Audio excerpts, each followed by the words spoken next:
అందరికీ నమస్కారం. Welcome to SR spicy kitchen. ఈరోజు మనం చూడబోయే రెసిపీ టమాటా పిక్కల్ అండి. ఇది ఇన్స్టాంట్గా చేసుకోవచ్చు. ఇది మనం ఒక 3 to 4 months వరకు ఫ్రిడ్జ్లో పెట్టుకుంటే ఈజీగా స్టోర్ చేసుకోవచ్చు.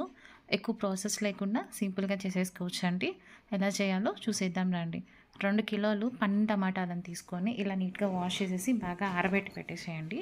తర్వాత ఇలాగా సన్న సన్న ముక్కలుగా తరిగి పెట్టేసుకోండి. బాణలు పెట్టి స్టవ్ ఆన్ చేసి ఒక 2 స్పూన్ల వరకు మెంతులు, అలాగే ఒక 6 స్పూన్ల వరకు ఆవాలను యాడ్ చేసేసేయండి. యాడ్ చేసి కొంచెం సేపు సిమ్లో పెట్టి ఫ్రై చేసేయండి.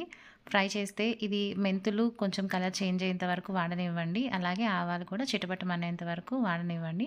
ఒక 2 to 3 minutesకి అంతా ఇట్లాగా ఆవాలు మెంతులు బాగా వేగిపోతాయండి. ఇప్పుడు ఇవి తీసుకొని మిక్సీ జార్లోకి తీసేసుకొని మెత్తగా మిక్సీ పట్టేసుకొని పక్కన పెట్టేసుకోండి.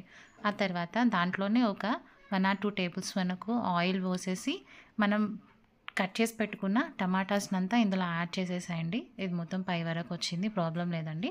కొంచెం మెత్తగా అయిపోతుంది కొంచెం ఉడికేటప్పటికి. చూడండి ఇట్లా ఉడుకుతూ దీంట్లోని నీళ్ళంతా బయటకు వస్తున్నాయి. చూడండి ఇట్లా నీళ్ళు అంతా బయటకు వస్తున్నాయి.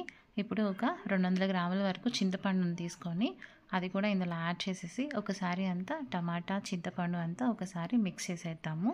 చూడండి మొత్తం ఇట్లా మిక్స్ చేసేసాక ఈ టమాటాలో ఉండే వాటర్ అంతా బయటకు వస్తుంది. చూడండి ఇట్లా వాటర్ మనం అబ్జర్వ్ చేయొచ్చు. సో ఈ వాటర్ అంతా ఇంకిపోయే వరకు సిమ్లో పెట్టేసుకొని వాడనివ్వండి. ఒక 20 to 30 minutes లోపల సిమ్లోనే ఇలా బాగా దగ్గర పడిపోతుంది. చూడండి టమాటా చింతపండు మొత్తం బాగా వాడిపోయింది. సో దీన్ని అంతా మనం ఒకసారి మిక్స్ చేసేసి ఒక మిక్సీ జార్ తీసుకొని అందులో కొంచెం అంటే ఒక 1 or 2 times బ్లెండ్ చేస్తే సరిపోతుందండి. మరి ఎక్కువ మెత్తగా అవసరం లేదు. చూడండి మొత్తం ఒక మిక్సీ జార్లో తీసేసుకొని ఇట్లా బ్లెండ్ చేసుకొని ఒక పెద్ద గిన్నె తీసుకొని మిక్సీ పట్టుకునిందంతా ఈ గిన్నెలో వేసేసేయండి. ఒకసారి మొత్తం అంతా 3 batchesగా 2 batchesకి ఎంతవరకు వస్తే అంతవరకు వేసేసేయండి. అలాగే 1 కప్పు వరకు కారం, 1 కప్పు వరకు సాల్ట్, అలాగే మనం మిక్సీ పట్టుకున్న ఆవాలు మెంతుల పొడి కూడా వేసేసేయండి. ఆ క్లిప్ మిస్ అయిందండి, సాల్ట్ అండ్ మెంతుల పొడి వేసేది. సో 1 కప్పు సాల్ట్, మనం ముందుగా వేయించి పెట్టుకున్న ఆవాలు మెంతుల పొడి వేసేసి బాగా మొత్తం మిక్స్ చేసేసేయండి. ఇప్పుడు బాండలు పెట్టి ఒక 300 grams వరకు ఆయిల్ వేయండి. అందులో ఆ పికిల్కి ఆయిల్ ఎక్కువే పడుతుందండి. సో 300 grams వరకు ఆయిల్ వేసి అందులో ఒక 2 to 3 tablespoon వరకు పచ్చెనపప్పు, అలాగే 2 స్పూన్ల ఆవాలు, 2 స్పూన్ల వరకు జీలకర్ర వేయండి. ఈ ఆవాలు జీలకర్ర పచ్చెనపప్పు కొంచెం వాడే వరకు వేయించండి. అలాగే ఒక 4 నుంచి 5 ఎండుమిరపకాయలను కూడా తీసి అందులో యాడ్ చేసేసేయండి.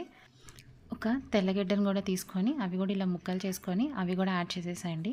అలాగే ఒక పిడికెడు కరివేపాకును కూడా వేసేసి కొంచెం సేపు మొత్తం మిక్స్ చేసేసేయండి. ఇది మొత్తం కరివేపాకు తెల్లగడ్డలు కొంచెం బాగా వాడిన తర్వాత మనం కలిపెట్టుకున్నాం కదా టమాటా కారం అన్నీ కలిపెట్టుకున్న పేస్ట్ని, అది మొత్తం పచ్చడి అంతా ఇందులో వేసేసి ఒకసారి అంతా మిక్స్ చేసేసి కొంచెం సేపు ఆయిల్లోనే మగ్గనివ్వండి.